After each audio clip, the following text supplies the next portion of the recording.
कोई दिक्कत नहीं है।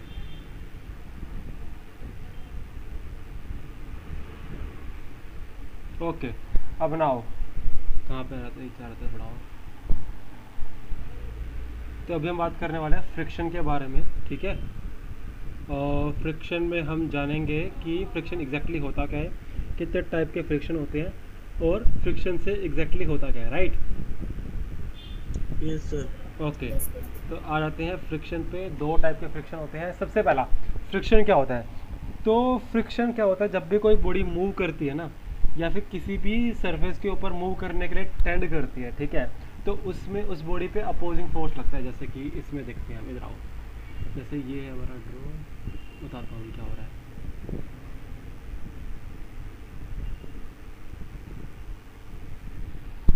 क्या बात हो गई,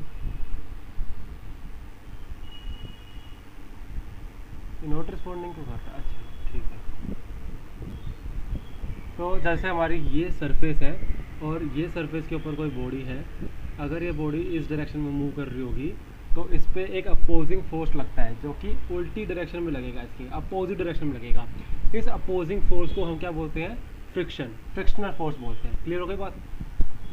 यस सर। अच्छा, ऐसा क्यों होता है, फ्रिक्शनल फोर्स क्यों लगता है, क्योंकि हमारा जो सरफेस होता है, जब तुम उनको जूमिंग करके देखोगे ना, अगर हो सकता है कि जो भी सरफेस जो दिख रहा है वो स्मूथ दिखे, लेकिन जब तुम उसको अंदर जूम करके देखोगे ना तो वो काफ़ी ज़्यादा रफ होता है, माइक्रो लेवल पे वो काफ़ी ज़्यादा रफ होता है, ठीक है।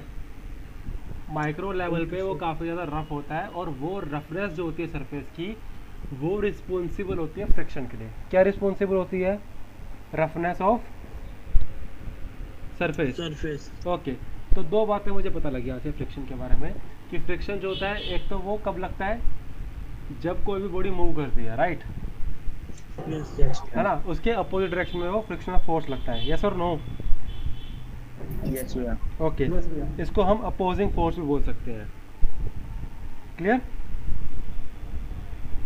और दूसरी बात Yes, क्या है, sir. ये कॉन्टैक्ट फोर्स है। क्या है दूसरी बात, ये कॉन्टैक्ट फोर्स है।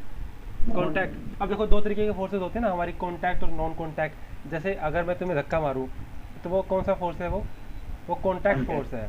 लेकिन नॉन कॉन्टैक्ट ऐसा हो सकता है कि तुम एक मैग्नेट से कुछ नेल्स को अट्रैक्ट कर रहे हो, एक मैग्नेट से नेल्स को अट्रैक्ट कर रहे हो, तो वो क्या हो गया, non contact force. Non contact force हो गया। क्लियर हो गई बात। यस भैया। Okay, nice. अभी देखो, जैसे कि अगर मेरा कोई भी सपोज करो एक बॉडी है, जैसे ये बॉडी है हमारे पास, इस बॉडी पे यहाँ पे फोर्स लग रहा है, तो यहाँ पे अगर फोर्स लगा रहा है, ये कौन सा फोर्स है, अप्लाइड फोर्स। अप्लाइड का मतलब होता है जब तुम उस पर फोर्स एग्जैक्टली लगा रहे हो, तो वह है तुम्हारा अप्लाइड फोर्स। क्लियर। लेकिन अब sir. वो वाला फोर्स जो कि इसको रोकेगा, हमने पढ़ा है पहले लॉ ऑफ मोशन में कि न्यूटन के फर्स्ट लॉ ऑफ मोशन में हमने क्या पढ़ा था, हमने पढ़ा था कि कोई भी बॉडी जो होती है वो रेस्ट पे रहेगी और मूव करती रहेगी, कब तक, जब तक उस पर एक्सटर्नल फोर्स लग रहा है ना।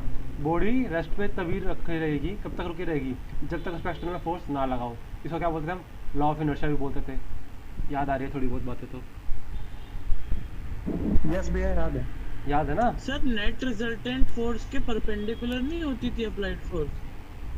सॉरी, नेट रिजल्टेंट फोर्स जो थी उसके परपेंडिकुलर होती है ना अप्लाइड फोर्स तो। लेकिन नेट रिजल्टेंट फोर्स कब आएगा, जब दो डिफरेंट डायरेक्शन में फोर्स आ रहे होंगे, तभी तो हमारा नेट रिजल्टेंट आएगा एक फोर्स, हाँ। और उसके अपोजिट फ्रिक्शनल फोर्स लगेगी ना।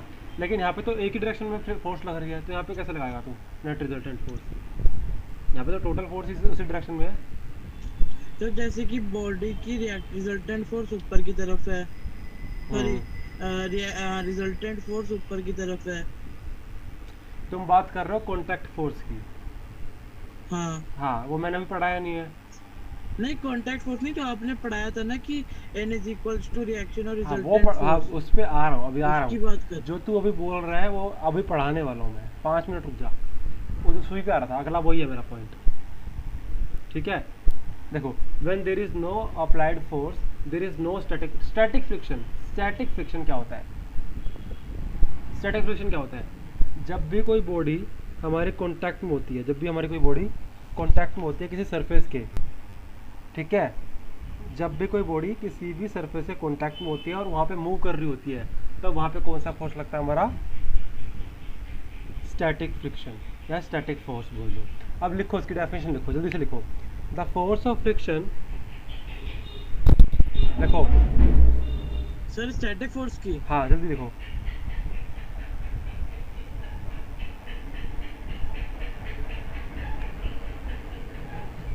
The force of friction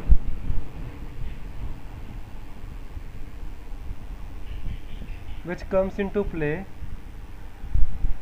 between two bodies before one body actually starts moving over the another. When one body actually starts moving over the other is called static friction. क्या मतलब हुआ इसका? Static friction का मतलब ये हुआ कि जैसे ये एक सरफेस है, ये एक बॉडी है, और जब फोर्स ऑफ फ्रिक्शन जो है स्टैटिक फ्रिक्शन कब लगेगा? जब ये बॉडी एक्चुअली में मूव करना स्टार्ट करेगी ओवर द अदर। अगर ये इसके ऊपर मूव करना शुरू कर देगी तो इस पर कौन सा फोर्स फ्रिक्शन लगेगा? स्टैटिक फ्रिक्शन लगेगा, और वो अपोजिट डायरेक्शन होगा। यस और नो? वो थापा समझ में आया? Yes sir. यस भैया। चलो जी। तो सर ये तो फोर्स, स्टैटिक फोर्स की डेफिनेशन हो गई ना, the force of friction. Friction क्या होता है? अपोजिंग फोर्स ही तो फ्रिक्शन होता है। Yes sir. हाँ, तो फिर कंफ्यूजन कहाँ है? ओके। बोलो, कोई दिक्कत है तो बोलो। नहीं सर।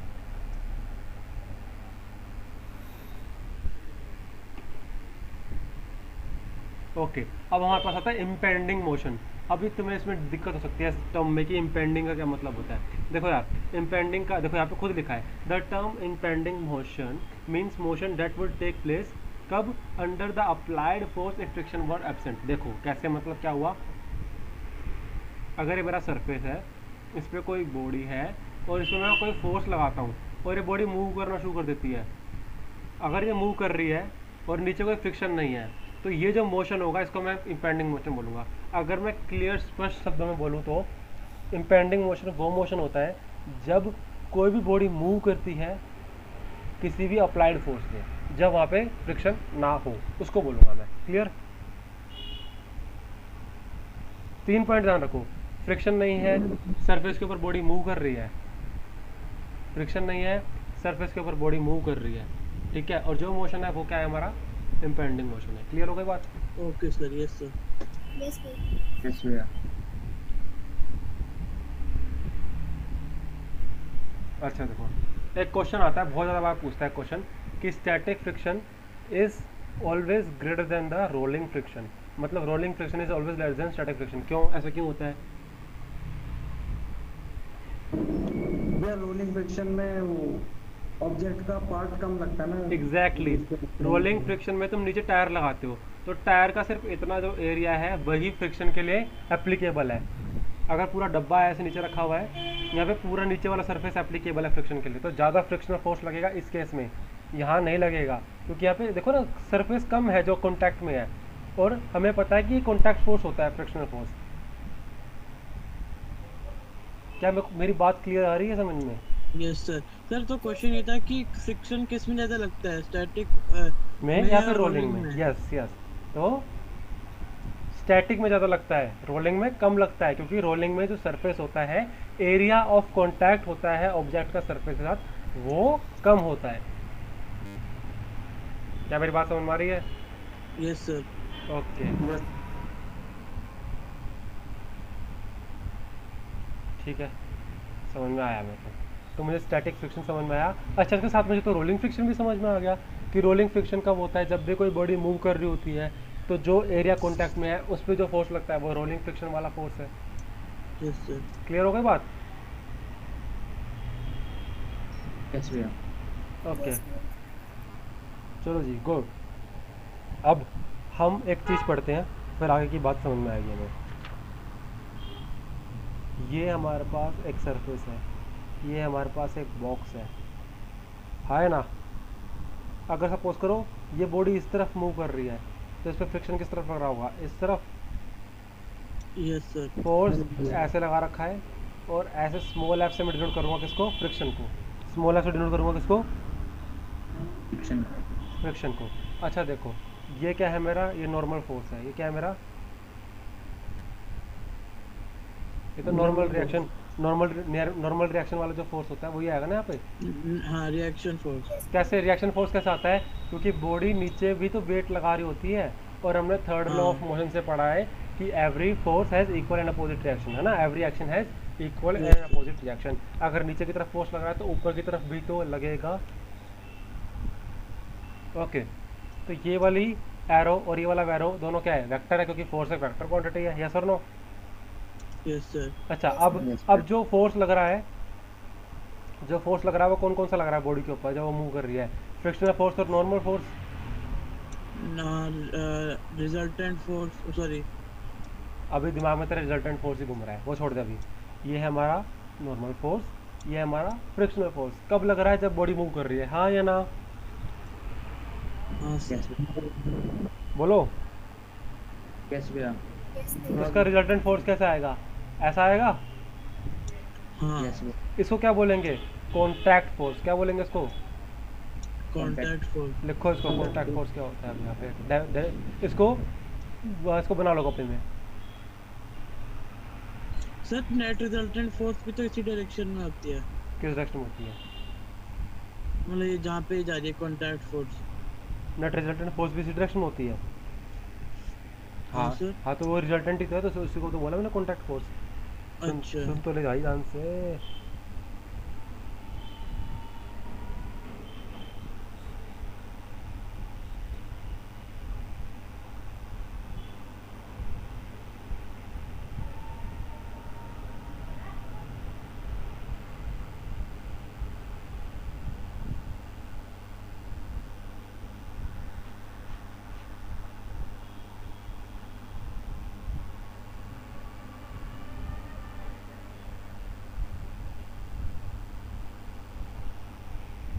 हो गया तो बताओ यार। हो गया भैया, हो गया सर।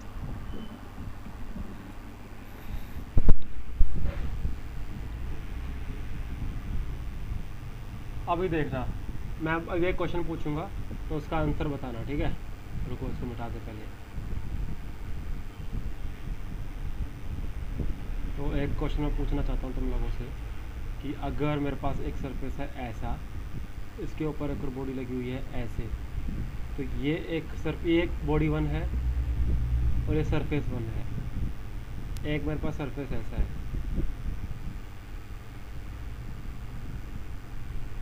और मेरे पास बॉडी लगी हुई है ऐसे।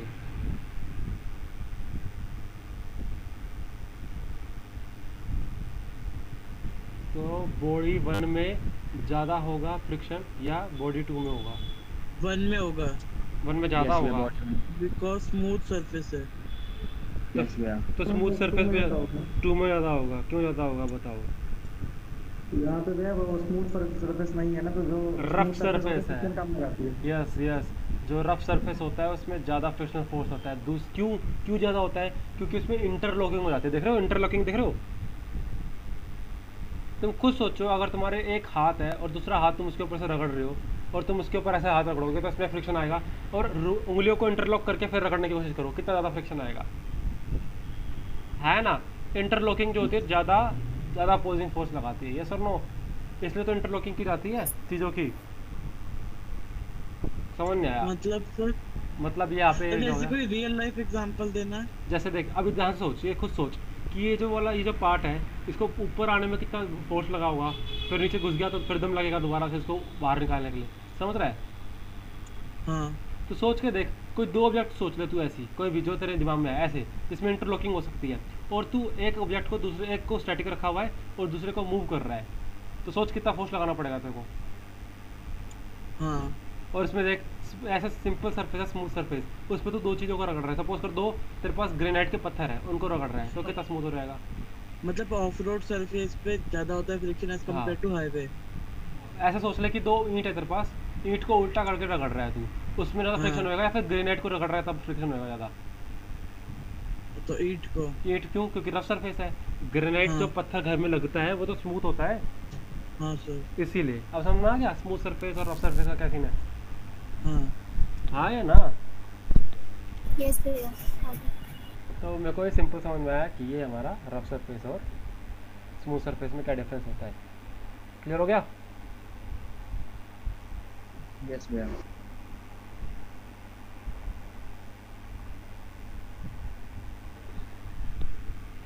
ओके, सो नाउ स्टैटिक समझ में आ गया हमें।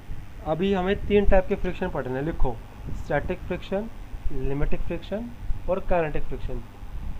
और हमने अभी स्टैटिक फ्रिक्शन को पढ़ लिया है। अब देखो काइनेटिक फ्रिक्शन क्या होता है।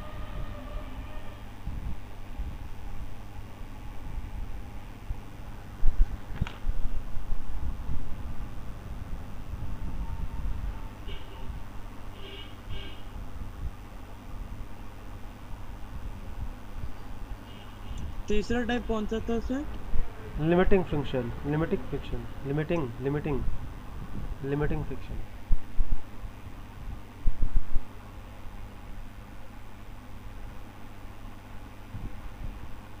और सर रोलिंग भी तो होता है। रोलिंग फ्रिक्शन लिख लो फिर उसको भी। अच्छा, उसको वैसे मैं बाद में कराने की सोच रहा था, बट ठीक है। हाँ सर उसको बाद में कराना सर। फिर तूने तभी बोल दिया कि भैया भी करा दो। हैं? तो तभी कह रहा था अभी करा दो भैया। नहीं सर, अच्छा चलो ओके। सर मैं तो टाइप के लिए बोल रहा था बस। हाँ ठीक है, लिखो लिखो। तो स्टैटिक फ्रिक्शन हमने लिख चुके हैं। अभी लिमिटिंग फ्रिक्शन को पहले समझना है, उसके बाद लिखना है। क्लियर है कि नहीं है? देखो 3 टाइप के हैं, स्टैटिक, लिमिटिंग और कौन सा लास्ट वाला? काइनेटिक, एसएल के। ओके, देखो ध्यान से सुनो। जब एक बॉडी दूसरे बॉडी के सरफेस पे है, अब ये कौन सी बॉडी, अभी कैसे रखा हुआ है बताओ, कैसे है ये? स्टेशनरी स्टैटिक, बिल्कुल। अभी इस पे जो फोर्स लगा हुआ है, जो उसको रोक रहा है मूव करने से, वो कौन सा फ्रिक्शनल फोर्स है? वो हमारा स्टैटिक फ्रिक्शनल फोर्स है। ये सर नो? Yes sir. अब भी देखो, अगर सपोज करो इसको मैं टेढ़ा कर देता, इसको मैं ऐसा कर देता, तो इसको फोर्स ज़्यादा लग रहा तो नीचे गिर जाता। पर ये तो नहीं गिर रहा, अभी तो कहीं मूव भी नहीं कर रहा। ये तो अभी जो रखा हुआ है, जैसे चाहे भले ही डायरेक्शन की बात हो, क्यों नहीं कर रहा? इसलिए नहीं कर रहा क्योंकि उस पर कोई फोर्स लगा हुआ है। कौन सा फोर्स लगा हुआ है? स्टैटिक फ्रिक्शन वाला फोर्स लगा हुआ है। क्लियर है? जो उसको मूव नहीं करने दे रहा। यस और नो? Yes sir.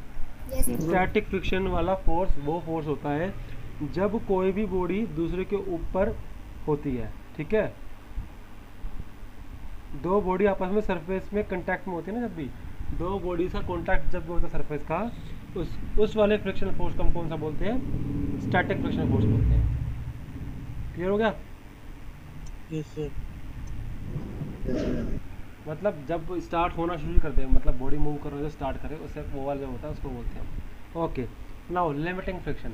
अब जैसे ही बॉडी स्टार्ट कर रही होती है, हमें जैसे ही बॉडी मूव करने वाली है, जैसे ही मूव करने वाली है, जब हमें फोर्स लगाना पड़ता है। तुम्हें ये पता है कि हम जब बॉडी को मूव कराना चाहते हैं तो उसमें हमें ज़्यादा फोर्स लगाना पड़ता है एज कम्पेयर टू जब बॉडी मूव कर रही है तब फोर्स लगाने के। यस सर, क्योंकि स्टेशनरी से चालू करना पड़ता है। बोलो जरा, सब बोलो। आगे बढ़िए। समझ में आ रहा है? जैसे ही बॉडी कभी मूव करना शुरू करती है, तो जैसे ही जब वो जीरो पे होती है तो हमें ज़्यादा फोर्स लगाना पड़ता है। क्यों? क्योंकि उस पर एक फोर्स लग रहा होता है, वो क्या बोलते हैं? Limiting friction. अभी लिमिटिंग फ्रिक्शन क्या होता है? लिमिटिंग फ्रिक्शन वो फ्रिक्शनल फोर्स होता है जो एक बॉडी पे लगता है जब वो बॉडी बिल्कुल स्टार्ट ही करने वाली है मूव करने की। जैसे ही स्टार्ट ही करने वाली है तो उस पर तुम्हें ओवरकम करना पड़ता है इस फ्रिक्शन को। हाँ है ना? Yes sir. ओके, तो तुम्हें इस लिमिटिंग फ्रिक्शन को ओवरकम करना पड़ता है, तब तुम्हारी बॉडी मूव करना शुरू करती है। हाँ या ना? हाँ सर। यस और नो? यस भैया। देखो, the force of friction which comes into play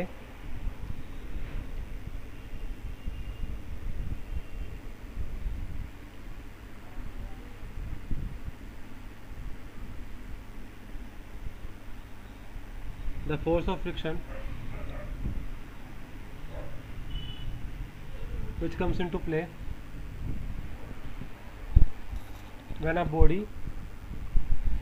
just starts moving when a body just starts moving over the other surface of a body। एक बॉडी का सरफेस जब दूसरी सरफेस के ऊपर से जस्ट मूव करना शुरू करता है तब जो फोर्स लगता है तब उसको कौन सा फोर्स बोलते हैं हम? लिमिटिंग।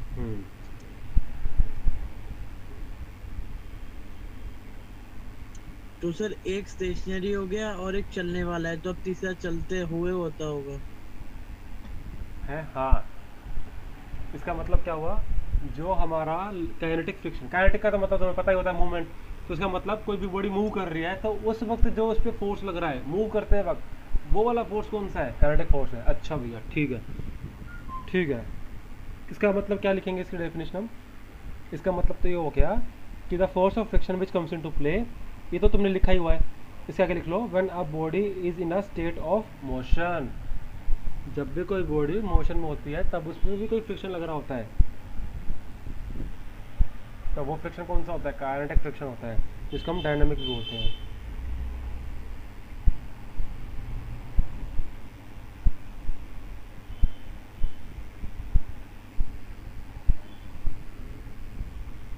हो गया सर।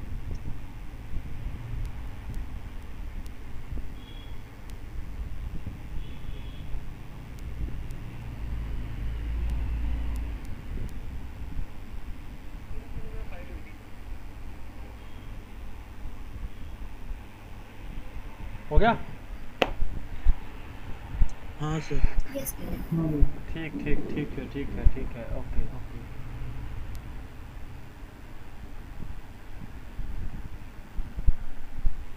नाउ अब ये समझ में आ गया मुझे, फ्रिक्शन वाला बात समझ में आ गई। ठीक है, 3 तरीके के फ्रिक्शन होते हैं, ये भी समझ में आ गया।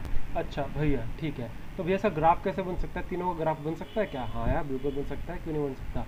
तो नीचे क्या लिखूंगा मैं? नीचे लिखूंगा मैं कैपिटल F। क्या मतलब हुआ इसका? बताया था ऊपर, अप्लाइड फोर्स, है ना। और यहाँ मैं लिखूंगा स्मॉल f। क्या मतलब हुआ इसका? Frictional force. Frictional force. Good good, या फ्रिक्शन भी हो गया, कोई दिक्कत नहीं है। तो ये जैसे ही अप्लाइड फोर्स बढ़ता है तब तो फ्रिक्शनल फोर्स भी बढ़ता है, बढ़ता है, बोलो हाँ है ना। Yes, yes, भैया। ओके, और फिर हमें एकदम से ओवरकम करना पड़ता है किसी दूसरे फोर्स को। कौन सा होता है वो? लिमिटिंग फोर्स होता है। लिमिटिंग पढ़ा था ना, लिमिटिंग, लिमिटिंग पढ़ा था, लिमिटिंग फ्रिक्शनल फोर्स। ये कौन सा फोर्स है? Static friction. हाइपरबोला जैसा बनेगा। रुक जा अभी, रुक जा, ये तो स्टैटिक हो गया। ये स्टैटिक कैसे हुआ बताऊंगा अभी। और ये हमारा क्या है? Kinetic friction. अभी समझाऊंगा, 2 मिनट रुक जाओ। जैसे ही कोई बॉडी स्टेशनरी में होती है तब जैसे तुम फोर्स बढ़ाते हो धीरे धीरे, तो उसका फ्रिक्शनल फोर्स भी बढ़ता है ना। जैसे सपोज करो, अगर तुम्हारा क्या नाम है, कोई बॉडी रखी हुई है किसी सरफेस पे, वो थोड़ी भारी बॉडी है, थोड़ी भारी बॉडी है, सपोज करो 10 किलो की है, 10 kg की है, तुम एक उंगली से हल्का सा टच करने की सोच रहे हो उसको, तो क्या मूव होगी?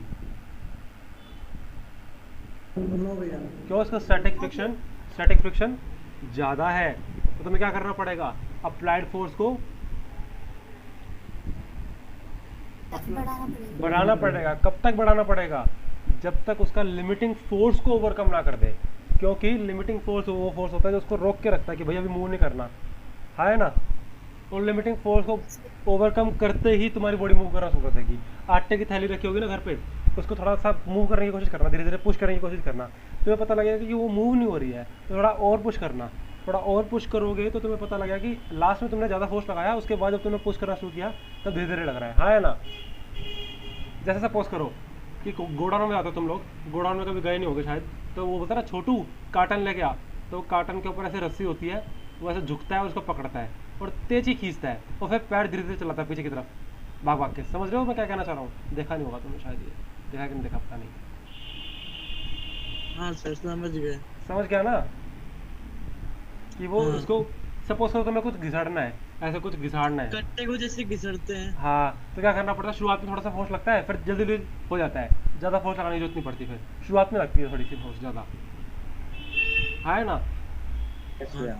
या सिलेंडर है, सिलेंडर उठा के देखो, जब उठाओगे तब ज़्यादा फोर्स लगेगा, उसके बाद अब चल रहे होगे तो इतना नहीं लग रहा होता, है ना। Yes, भैया। Yes, okay. तो तीनों फोर्स का ये बना लो यार थोड़ा सा, जो भी मैंने बनाया है ये ग्राफ बना लो तीनों का। और सर इसका कर्व क्या है लिमिटिंग का? लिमिटिंग का देख कुछ ऐसा कर्व है कि थोड़ा सा बढ़ेगा फिर एकदम से कांस्टेंट हो जाएगा, ऐसे ऐसा हो जाएगा। अच्छा।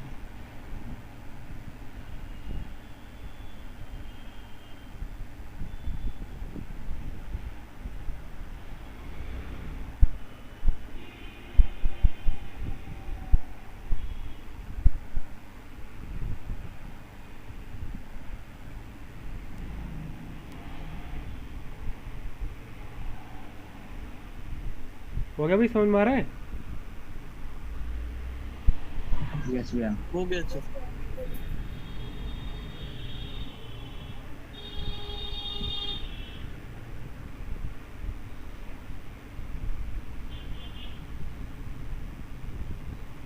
अच्छा देखो सुनो मेरी बात, अभी स्टैटिक फ्रिक्शन जो होता है वो किसके बराबर होगा, कैसे पता लगेगा? अच्छा देखो, मैं अभी तुम खुद ही बताओगे, मैं नहीं बताऊंगा, तुम खुद सही आंसर दे रहे होगे। मैं जिस तरीके से क्वेश्चन पूछूंगा तुम खुद सही आंसर दे रहे होगे, तो देखते हैं कर पाओगे कि नहीं कर पाते हो। ये तुम्हारी बॉडी रखी है, यहाँ पे वेट लगा रही है नीचे की तरफ। अब मुझे नहीं पता कौन सा लगा रही है, तुम बताओ।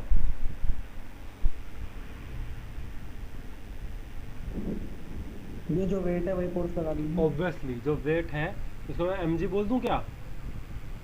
हाँ सर। हाँ भैया। अच्छा तो ऊपर क्या होगा हमारा? MA मतलब क्या बोलेंगे इसको, किससे डिनोट करते हैं और क्या होता है ऊपर जो लगता है? को बोलते हैं सर नेट फोर्स। नहीं सॉरी, रिजल्टेंट नॉर्मल रिएक्शन बोलते हैं ना, normal reaction R, normal reaction होता है ना ऊपर। रिजल्टेंट तो ऐसा निकलता है कुछ, बोल के सारा कुछ हाँ सर हाँ। जो सरफेस हाँ। के अपोजिट डायरेक्शन में लगता है, परपेंडिकुलर डायरेक्शन में लगता है सरफेस के, वो क्या होता है? नॉर्मल रिएक्शन ही तो होता है वो। हाँ हाँ है ना, N से डिनोट करते हैं इसको। एंड से डिनोट करते हैं, यस। तो यहाँ पे क्या होने वाला है अब एन से डिनोट कर रखा है हमने इसको। अच्छा देखो, तो अभी अगर इसका mg बढ़ेगा तो उसका n भी बढ़ेगा, हाँ अगर mg बढ़ेगा तो उसका n भी बढ़ेगा, नॉर्मल रिएक्शन ऑब्वियसली, क्योंकि हमने थर्ड लॉ ऑफ मोशन तो पढ़ा ही है ना। थर्ड लॉ ऑफ मोशन क्या होता है? to every action there is an equal and opposite reaction। हाँ, F21 इक्वल्स टू F12, अगर तुम्हें ढंग से पढ़ा होगा तुमने, हाँ है ना? हाँ सर। Okay Yeah. तो इसमें मैं ये भी तो बोल सकता हूँ कि जो मेरा फ्रिक्शनल फोर्स है, स्टैटिक फ्रिक्शनल फोर्स, वो डायरेक्टली प्रोपोर्शनल होगा n के। अब तुम बोलोगे भैया ऐसे कैसे बोल सकते हो? देखो यार, स्टैटिक फोर्स किस पे डिपेंड करेगा? स्टैटिक फ्रिक्शन, जितना उसका वेट है उस पर डिपेंड करेगा। अगर हाथी है, हाथी को तुम धक्का मारोगे वो हिलेगा नहीं, लात मार देगा तुमको और तुम्हारी रिब्स तोड़ देगा वो, है ना? हाँ सर। लेकिन कुत्ता है, कुत्ते को तुम धक्का मार सकते हो थोड़ा सा प्यार से, है ना? काट नहीं लेगा वो। है वो, फिर प्यार प्यार होना चाहिए ना तुम्हारा। थापा वाला सीन होगा तो फिर तो हॉस्पिटल जाना पड़ जाएगा। थापा याद है? यस भैया याद है। स्टेशन आ रहा था ये बच्चा थापा, इसने मेरे काले कुत्ते की पूंछ पे पैर रख दिया और पता नहीं क्यों रखा। और देखो तूने सोच भी कैसे लिया हुआ, तो कुछ नहीं करेगा भाई, वो अच्छा अच्छा को मचा चका देता है कुत्ता, तो चीज ही क्या है। नहीं भैया, हुआ क्या ना, अनमोल और मैं बात करते हुए आ रहे थे, मैंने ध्यान नहीं दिया उसको। हाँ वो तो भी बच्चा है भाई, वो बड़े बड़ों की फाड़ रखी है उसने। हाँ तो जितना ज़्यादा स्टैटिक फोर्स होगा उतना, देखो अभी जितना ज़्यादा उसका वेट होगा उतना ज़्यादा स्टैटिक फोर्स होगा, है ना? बोलो भाई, हाँ सर। है ना? अगर कोई बड़ा तुम्हारे पास डब्बा है जिसमें तुम्हारी बहुत सारी बुक्स है और एक छोटा पिज़्ज़ा का डब्बा है डोमिनोज, है ना, और ये तुम्हारा बुक्स का डब्बा है, इसमें ज़्यादा वेट है तो उसका नॉर्मल रिएक्शन ज़्यादा होगा, ऑब्वियस सी बात है, ऑब्वियस सी बात है। हाँ डोमिनोज के हाँ। डब्बे का तो होगा नहीं, है ना? तो स्टैटिक सर। फोर्स किस पे, एक बार म्यूट कर लो, फिर जब जिसको बोलूँगा बोलना, ठीक है? क्योंकि बहुत डिस्टर्बेंस हो रहा है पीछे से। तो जिसका ज़्यादा स्टैटिक फ्रिक्शन होगा उसी का नॉर्मल रिएक्शन होगा, है ना? है ना? तो जो हमारा स्टैटिक फ्रिक्शनल फोर्स होता है वो डायरेक्टली प्रोपोर्शनल होता है n के। n क्या है? नॉर्मल रिएक्शन, है ना? है ना? हाँ यस भैया। ओके। अच्छा ओके। अभी हमारे पास अगर प्रोपोर्शनलिटी का साइन हटता है तो हमारे पास एक बढ़िया चीज़ आती है। अब वो बढ़िया चीज़ क्या है? वो हमारे पास म्यू एस होता है। ये म्यू क्या होता है बताता हूँ अभी। म्यू एन, या फिर कई बुक्स में देखोगे तुम लिखा होगा म्यू आर, कोई फ़र्क नहीं पड़ता, बात सेम ही है। नॉर्मल रिएक्शन है, या फिर उसको आर से जोड़ कर रखा रिएक्शन है ना। यस भैया। क्लियर हो गई बात? यस भैया। ओके। Yes, अब ये म्यू क्या है? म्यू हमारा कोफिशिएंट है। किसका कोफिशिएंट है? Coefficient of static friction. Coefficient of,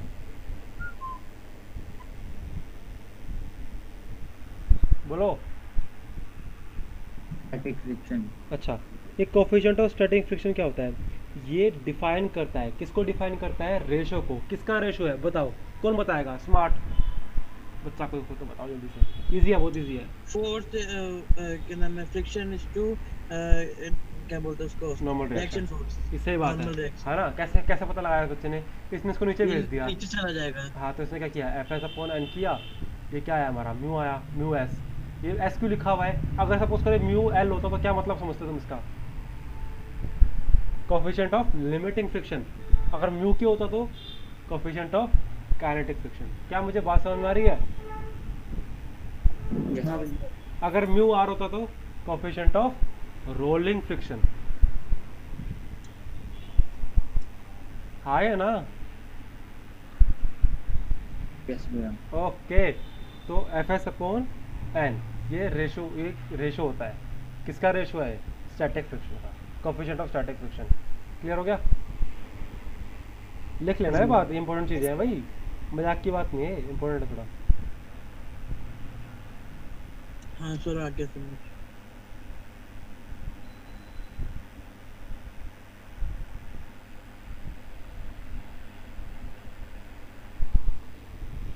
coefficient of static friction समझ में आ गया। तो मुझे ये भी समझ में आ गया होगा ये मैक्सिमम क्यों लिखा है। ये मैक्स का क्या मतलब हुआ बताओ? क्योंकि जितना एन होगा उतना ही तो तुम्हारा लिमिटिंग स्टैटिक, उतना तो तुम्हारा स्टैटिक फ्रिक्शन होगा जो तुम्हारा एन होगा। हाँ है ना। क्या सर? जितना ज़्यादा तुम्हारा वेट होगा उतना ज़्यादा एन होगा।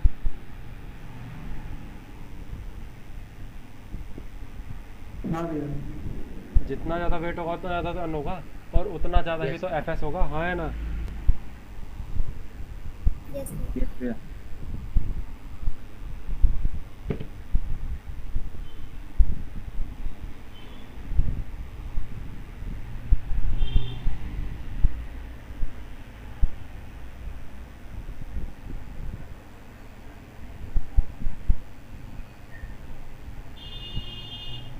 ओके ठीक है। तो हमारे पास हमें एफ समझ में आ गया, हमें म्यू समझ में आ गया, ठीक है, और हमें एन भी समझ में आ गया। हाँ है ना। हाँ भैया। अच्छा, तो तुम्हें सिंपल भाषा में कोई बता सकता है कि मुझे काइनेटिक फ्रिक्शनल फोर्स क्या होगा? था बता।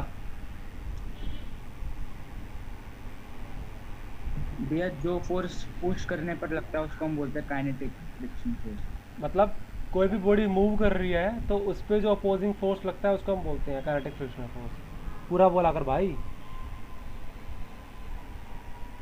यस भैया। क्लियर है कि नहीं? यस भैया क्लियर है। चलो जी, ओके। अच्छा, और रोलिंग फ्रिक्शनल फोर्स क्या होगा फिर? बोलो। जैसे भैया tyre. Opposing force applied on an object when it is moving when it is in a rolling, circular path. Rolling on a surface. Moving नहीं बोलोगे यहाँ पे तुम, रोलिंग बोलोगे, क्योंकि रोलिंग फ्रिक्शनल फोर्स है ना, ऑब्वियस सी बात है। बोलो भाई। यस भैया। ठीक है।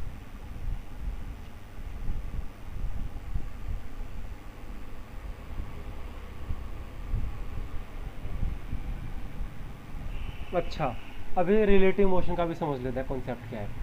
जैसे देखो इधर आओ, तुम्हारे पास, अरे यार तुम कभी गए हो ट्रेन में, कभी बाहर गए हो? पहले तो ये बताओ मुझे। यस हाँ भैया। सर, गए हैं। गए हो, चलो गुड गुड। अगर तुम ट्रेन में जाते हो और तुम्हारे ट्रेन में ऐसा वाला बैग है और उसके नीचे टायर रखे हुए हैं, टायर, अरे तुम मेट्रो में चले हो, मेट्रो में चल लिए, मेट्रो में चढ़े हो तुम, तुम्हारे पास ऐसा वाला बैग है, होगा कभी ना कभी तो होगा जब बाहर जा रहे होगे। हाँ सर होता ही है। अगर तुम इसको खड़ा रखोगे और ऐसे तुम खड़ा है, एक क्या नाम है, एक मिनट थोड़ा, ये खड़ा है हमारा अंश भाई, ये ऐसे खड़ा है, और उसने वो पकड़ रखा है ऊपर से, इतने लंबे हाथ तो नहीं है खैर इसके, इसने वो पकड़ रखा है, ठीक है। इस एक हाथ इसका जेब में है, तो क्या होगा, जैसी ट्रेन इस तरफ चलेगी तो ये क्या करेगा, ये क्या करेगा, पीछे की तरफ जाएगा ये, हाँ है ना। यस भैया। लेकिन हाँ, sir, लेकिन frictional force रुक जा लग रुक रही है। जा रुक जा, लेकिन दूसरा बैग भी रखा हुआ है इसके पास ऐसा, वो ऐसा वाला बैग है जो हाथ से पकड़ते हैं, ऐसा वाला।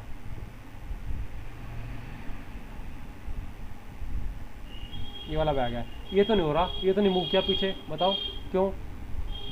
क्योंकि इसका एरिया ऑफ कॉन्टैक्ट जो है वो कम है एज कम्पेयर टू बैक के एरिया ऑफ कॉन्टैक्ट के, तो जो फ्रिक्शनल फोर्स लग रहा होगा इस वाले लेटे हुए बैग पे वो ज़्यादा होगा एज कम्पेयर टू जो बैग है उसमें पहिए हैं उसमें, आया ना।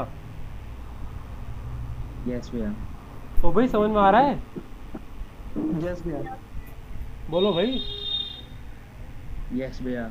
ओके, लेकिन सर हमने तो बोला था रफ सरफेस का ज्यादा फ्रिक्शन होता है as compare to smooth surface.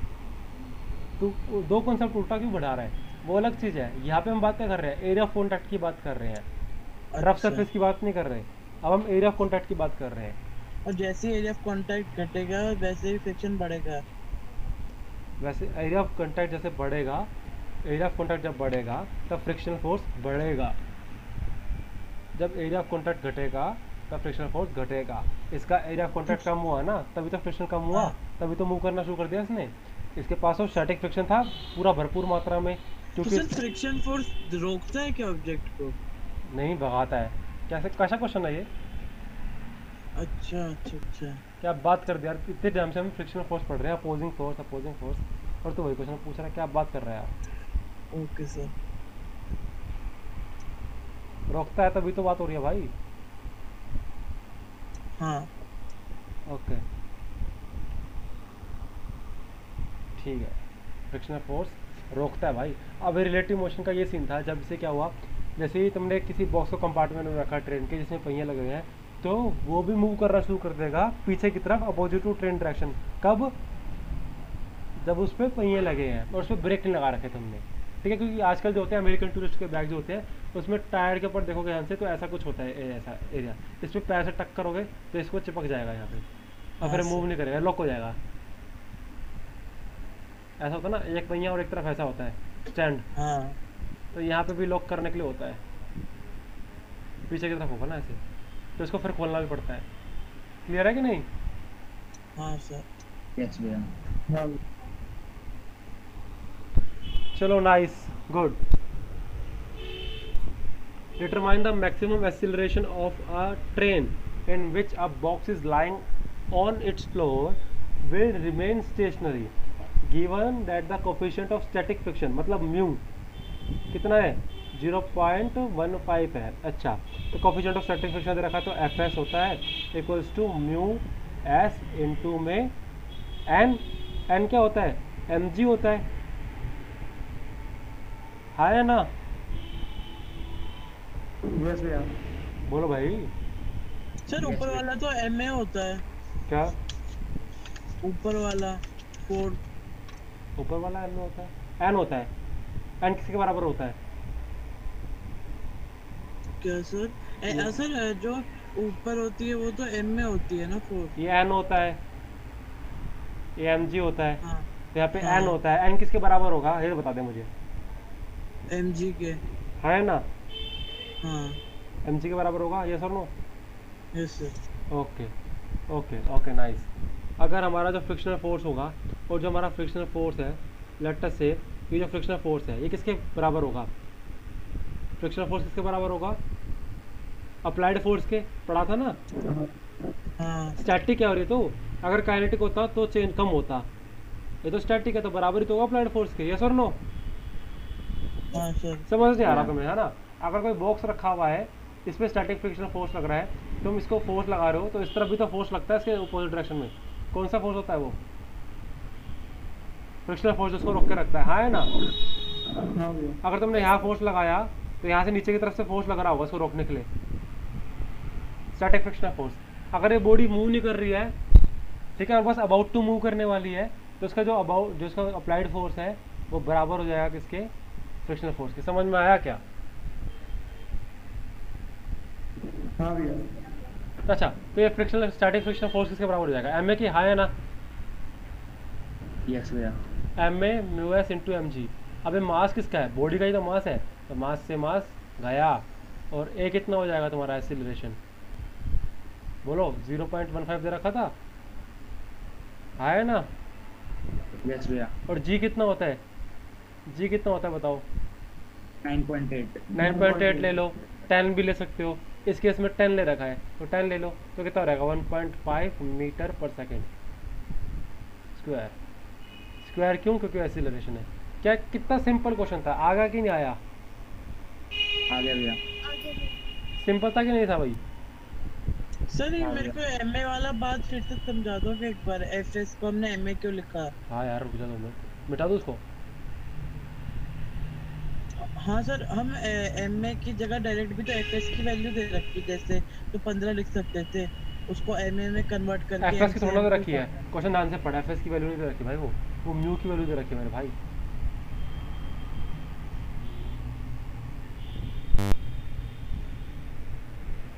Static friction between the box and the train floor is this. क्या हुआ? वो लिखा ना, the coefficient of static friction। अच्छा तो ठीक है। म्यू तो रखना है मेरे भाई। और हाँ, और सर वो एमए क्यों लिखा था उसको? क्योंकि यार कोई बक्सा रखा हुआ है, इस पर तू फोर्स लगा रहा है इस तरफ, तो ये सरफेस के नीचे से फोर्स लग रहा होगा यहाँ पे। कौन सा फोर्स? Frictional force. अगर ये बॉडी मूव नहीं कर रही है और अबाउट टू मूव करने वाली है, तो ये अप्लाइड फोर्स बराबर होगा फ्रिक्शनल फोर्स के, हाँ या ना? अगर स्टैटिक है? हाँ स्टैटिक है तो, अच्छा हाँ। है ना? अगर मूव कर रहा होता, अगर यहाँ पे तूने फोर्स लगाया और ये बॉडी मूव करना शुरू कर दिया, greater than frictional obviously obviously अगर बराबर है तभी तो रुका हुआ है। हाँ। समझ नहीं आई मेरे को बात, आई कि नहीं आई? नहीं, ये बात तो समझ आ गई। फिर क्या समझ नहीं आया? तो सर रेस्ट पे है तो फिर एमए क्यों लिया? अरे रेस्ट पे है लेकिन उसमें कोई फोर्स तो लग रहा है। हाँ लग रहा है। कौन सा लग रहा है? एमए लग रहा है, इस MA तरफ लग रहा है। इस तरफ से इस तरफ से। हाँ, तो ये भी तो फोर्स लगा रहा है उसको रोकने के लिए, अपोजिंग फोर्स। कितना लगा रहा है? हाँ। सेम ही तो लगा रहा है, तभी तो रुकी हुई है। अगर ये ज़्यादा लगा दे, फ्रिक्शनल फोर्स ज़्यादा लगा दे, तो ये बॉडी इस तरह मूव करना शुरू कर देगी। ये सर नो हाँ। मानता नहीं मानता इस बात को? हाँ सर मानता हूँ। हाँ, तो लेकिन अभी तो रुकी हुई है, तो फ्रिक्शनल फोर्स पक्का पक्का अप्लाइड फोर्स के बराबर है। अच्छा, और सर लेकिन इसकी यूनिट हमें मीटर पर सेकंड स्क्वायर में थोड़ी ना दे रखी है। नहीं दे रखी, पर जी की वैल्यू तो मीटर पर सेकंड स्क्वायर में होती है, क्योंकि जी क्या होता है? एक्सीलरेशन टू ग्रेविटी होती है। तो हम तो उस एक ही वैल्यू की जगह हमने, अच्छा ठीक है। ओके देखो सर। ध्यान से देखो यार, ध्यान से देखो। हाँ देख लिया। आगे समझ में सबको? यस भैया। Good good.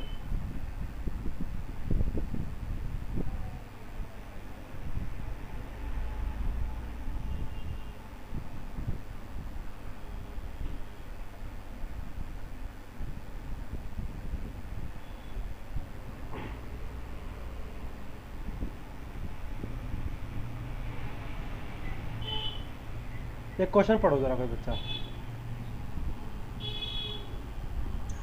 See figure 5.11, a mass of 4 kg rests on a horizontal plane.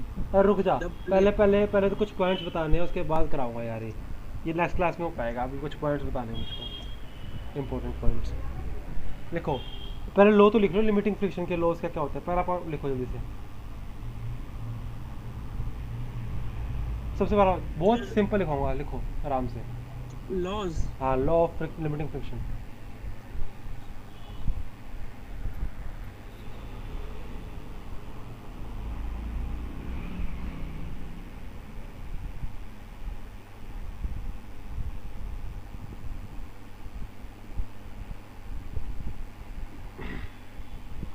क्या है sir?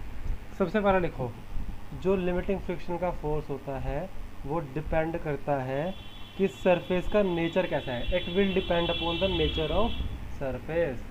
It will depend upon the nature of surface. वो आंसू ट्यूसडे भी है, ठीक है। It will depend upon the nature of surface. आओ ये बात समझ में? यस भैया। Okay, nature of surface depend करता है। दूसरा पॉइंट लिखो।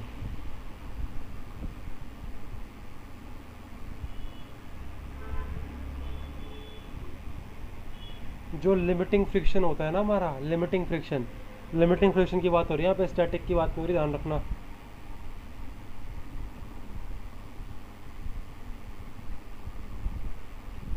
जो लिमिटिंग फ्रिक्शन होता है वो डायरेक्टली प्रोपोर्शनल होता है नॉर्मल रिएक्शन के।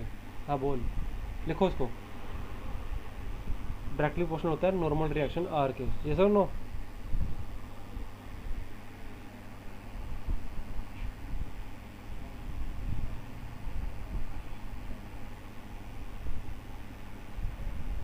नॉर्मल रिएक्शन फोर्स के। नॉर्मल रिएक्शन के, यस।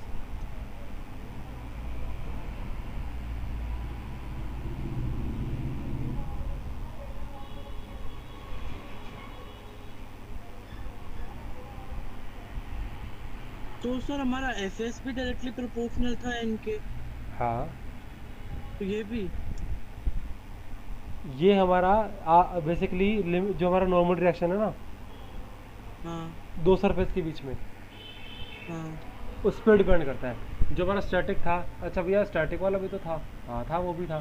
तो क्या ये भी होगा? यस, ये भी होगा, ये भी होगा। अच्छा।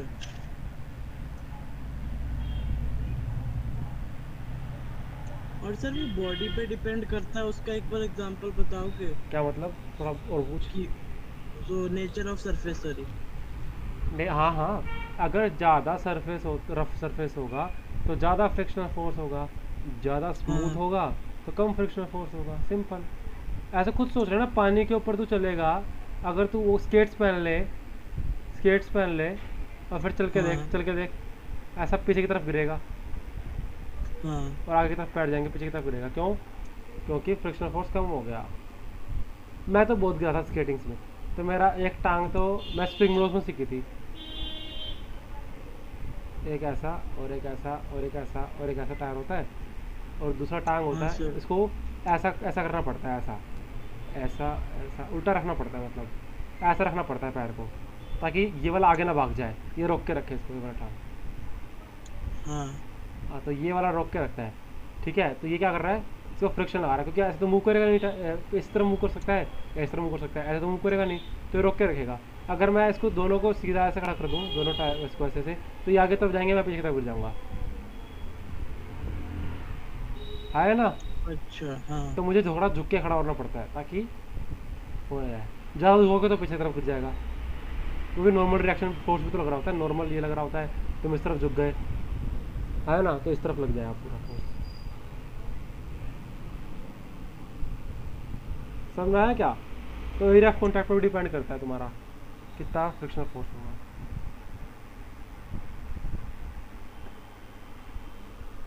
समझ में आया सर कि ये नहीं आया? दोनों लॉ ही हैं, क्या? ये दोनों लॉ थे जो अभी हमने लिखे। हाँ, इसके लो है, एक और लो है, लिखो।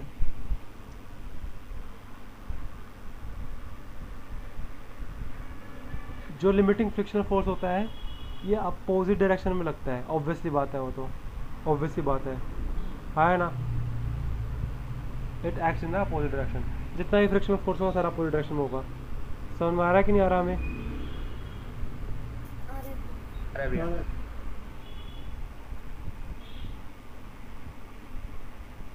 बस ये तीन है, बाकी दूसरा वाला ज़्यादा काम का नहीं है। अब काइनेटिक फ्रिक्शन के भी लिख लो कुछ लॉज। सर ये लॉज है या पॉइंट्स हैं? इसके मतलब थोड़े लॉज ही हैं, इनको अगर तुम स्टैटिक फ्रिक्शन यूज़ करते हो तो तुम्हें ये लॉज दिमाग में होने चाहिए, ये बात कह रहा है। अच्छा अच्छा।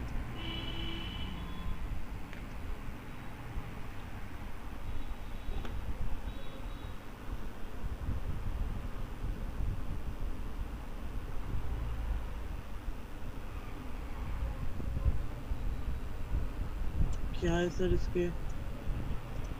लिखो, the kinetic friction opposes the relative motion. The kinetic friction opposes, oppose करता है, रोकता है, opposes the relative motion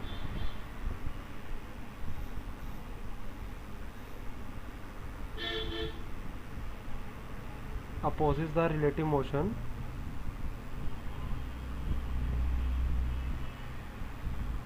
and has a constant value। हाँ है ना, सही बात है। काइनेटिक वैल्यू तो ऐसा तो है नहीं कि बढ़ जाएगी, दोबारा नहीं बढ़ेगी ना, काइनेटिक तो सेम ही रहेगी। यस और नो?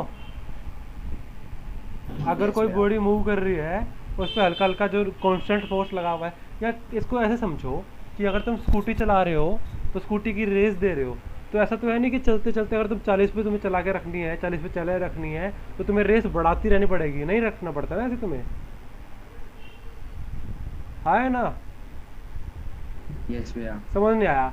मैं कह रहा हूँ कि अगर तुम स्कूटी चला रहे हो, कार चला रहे हो, साइकिल चला रहे हो, साइकिल तो सबने चलाई होगी यार यहाँ पे, तो जो साइकिल चलाता है अगर वो 20 किलोमीटर की रफ्तार से भाग रहा है, चला रहा है साइकिल को, तो ऐसा तो है नहीं कि उसको 20 चलाए रखने के लिए उसको पैडल और तेज मारने पड़ेंगे, लगातार करना, इंक्रीज करना पड़ेगा, ऐसा तो नहीं होता। कांस्टेंट एक स्पीड से चलाएगा तो भी कांस्टेंट स्पीड से चल रहा होगा। यस और नो? अगर तुम कांस्टेंट फोर्स लगाओगे तो कांस्टेंट स्पीड से चलोगे ना यार। हाँ भैया। अगर फोर्स बढ़ाओगे तो ज़्यादा तेज चलोगे। जैसे इसको ऐसे समझो कि गाड़ी की जो रेस एक्सीलरेटर होता है उसको तुम अगर थोड़ा आधा दबा के रखा है, आधा इतना दबा दिया, तो क्या होगा, वो 40 किलोमीटर की रफ्तार से भाग रही होगी, उतना ही चलती रहेगी। लेकिन तुमने पूरा दबा दिया तो उसकी स्पीड कंटिन्यूसली इंक्रीज होती रहेगी। हाँ या ना? हाँ सर। क्योंकि वो फोर्स बार बार लगा रही है। तो इसका मतलब ये हुआ कि कोई बॉडी जब मूव करती है तो उसको उसी स्पीड से मूव कराने के लिए तुम्हें एक्सटर्नल और फोर्स नहीं लगाना पड़ेगा, उतने फोर्स से काम बन जाएगा। क्या मुझे बात समझ में आई है?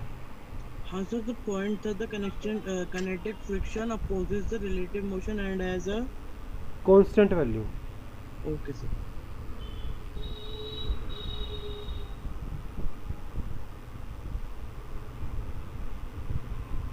लिख लिया सर।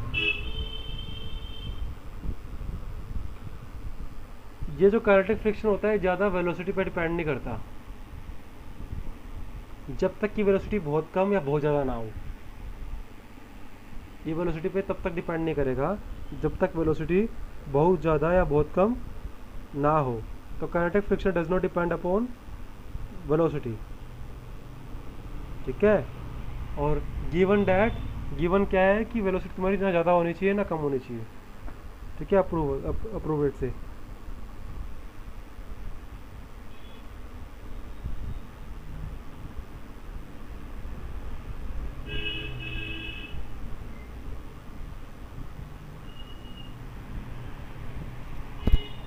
बोलो भाई। ये इस वाली का मतलब क्या हुआ? इस वाली का मतलब ये हुआ कि जो तुम्हारा काइनेटिक फ्रिक्शनल फोर्स लग रहा होता है ना यार, जो काइनेटिक फ्रिक्शनल फोर्स है, जो तुम्हारी कोई बॉडी मूव कर रही है तो उस पर जो फोर्स लग रहा है वो इस बॉडी की मूवमेंट की वेलोसिटी पे डिपेंड नहीं करेगा, प्रोवाइडेड विद ज़्यादा हो या कम हो। सपोज कर तू 40 पे चला रहा है, फिर तू 30 पे चला रहा है, फिर तू 50 पे चला रहा है, तो तीनों पे सेम नहीं लग रहा होगा जब तक कि तेरी वेलोसिटी 5 ना आ जाए या 1-2 ना आ जाए, तब ज़्यादा लग रहा होगा। फोर्स पे डिपेंड करता है कितना फोर्स लगा के तेज वेलोसिटी हुई है। हाँ, मतलब जितनी तुम्हारी वेलोसिटी चल रही होती है, अगर तुम्हारी वेलोसिटी थोड़ी ज़्यादा है, मतलब अप्रोप्रिएट, मतलब बहुत कम से थोड़ी ज़्यादा है, 1, 2, 3 तो बहुत कम हो गया, तुम्हारी गाड़ी पे ज़्यादा फ्रिक्शनल फोर्स लग रहा होगा, है ना? हाँ भैया। हाँ है ना? क्योंकि तुम्हारी स्पीड बढ़ती है तो जो पोर्शन जो कॉन्टैक्ट में होता है तुम्हारा वो बहुत बहुत कम सेकंड के लिए होता है सरफेस पे, है ना? भागता रहता है, बहुत कम टाइम के लिए सरफेस कॉन्टैक्ट में होता है। यस और नो? यस भैया। हाँ। Yes, भैया। अगर 50 पे चलाओगे, 40 पे चलाओगे, 30 पे चलाओगे, 60 पे चलाओगे तो बराबर सा ही काइनेटिक फ्रिक्शन फोर्स लगेगा। लेकिन बहुत कम कर दोगे स्पीड को तो उस पर ज़्यादा फ्रिक्शन फोर्स लगेगा, तुम्हारी गाड़ी रुक जाएगी, है ना? लेकिन अगर तुम्हारी 60 पे है तो धीरे धीरे रुकेगी, 10 पे है तो बहुत जल्दी रुक जाएगी, 5 पे है तो रुकी पड़ी है, मतलब थोड़ी सी चल रही है ना? यस भैया। यस भैया। समझ नहीं आया बिल्कुल भी बच्चों को, आया ना? आ गया। ओके आगे भैया। ठीक है। अब नेक्स्ट क्लास में हम पढ़ने वाले हैं एंगल ऑफ फ्रिक्शन के बारे में, ठीक है? एंगल ऑफ फ्रिक्शन को ढंग से पढ़ने वाले हैं नेक्स्ट क्लास में। क्लियर हो गया? सर नेक्स्ट क्लास में तो हो जाएगा ना चैप्टर का काम? नेक्स्ट क्लास में एंगल ऑफ फ्रिक्शन हो जाएगा और हमारा एंगल ऑफ रिपोज कराऊंगा, एंगल ऑफ फ्रिक्शन जो कि इंपॉर्टेंट होता है। उसके बाद वर्क डन कराऊंगा, ठीक है? फ्रिक्शन पे कौन सा वर्क डन होता है, उसके बाद बैंडिंग और बैंकिंग, बस फिर हमारा चैप्टर खत्म हो जाएगा। ज़्यादा कुछ नहीं है, फिर सेंट्रीपिटल रेसोनेशन वाला है। टेंशन है भाई? टेंशन टेंशन भी जाएगा थोड़ी सी, वो तो छोटा ज़्यादा बड़ा टॉपिक नहीं है, छोटा सा टॉपिक है, वो हो जाएगा नेक्स्ट क्लास में, ओके सर। ठीक है? Yes sir. समझ में आया क्या? यस हाँ भैया। भैया। क्या क्या पढ़ा आज हमने? आज हमने थोड़ा फ्रिक्शन के बारे में पढ़ा। हमने 3 टाइप के फ्रिक्शन के बारे में पढ़े, उनमें से लॉस पढ़े उनके, कुछ न्यूमेरिकल सॉल्व किए और थोड़ा कॉन्सेप्चुअल क्लैरिटी लेने की कोशिश की। यस और नो? यस यस भैया। भैया, हाँ भाई बोल। वो हमारे पेपर में ये जो PT1 होगा इसमें मैथमेटिकल टूल्स वाला एक टॉपिक आ रहा है। हाँ वो तो आगे इसमें वाला क्या है, क्या रहता बता दूंगा मैं है क्लास में। करवाते हैं? कब है तुम्हारा एग्ज़ाम? फिजिक्स का 9